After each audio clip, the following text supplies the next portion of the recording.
Pour un adulte présentant un début d'écoulement nasal et des éternuements sans fièvre ou tout autre signe associé, il pourrait aller directement voir un pharmacien qui lui conseillera des médicaments qui lui sont adaptés.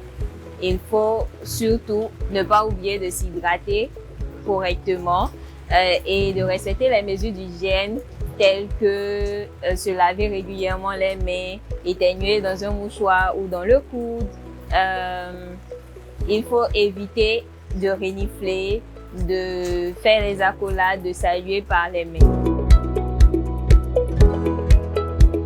Pour le cas de rhume, avant de prendre tout médicament, il est nécessaire de prendre l'avis de son pharmacien ou de son médecin.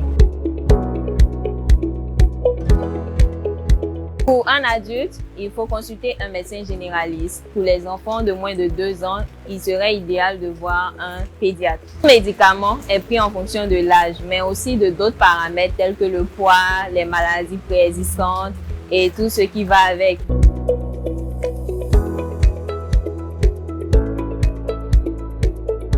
Tout médicament présente des effets secondaires ou effets indésirables qui sont notifiés sur la notice de chaque médicament.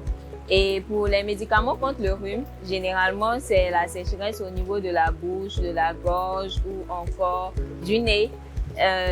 Souvent, il y a des cas d'allergie et récemment, les effets thromboemboliques notifiés étaient surtout vus dans les cas où il y avait les surdosages ou encore l'utilisation prolongée de ces médicaments chez les femmes utilisant certains contraceptifs hormonaux et chez les personnes ayant des maladies cardiovasculaires. Mais c'est des cas rares et surtout minimes. Il ne faut pas que cela nous alarme. J'aimerais sensibiliser la population sur les règles d'hygiène élémentaires, mais également sur la vaccination, car il existe des vaccins contre la grippe qui peuvent nous aider avec ces cas de rhume saisonnier que nous rencontrons. Il y a aussi certaines maladies telles que la COVID ou la rougeole qui entraînent des symptômes pseudo-grippaux qu'on a couramment. Donc, il faudrait penser aussi à faire ces vaccins.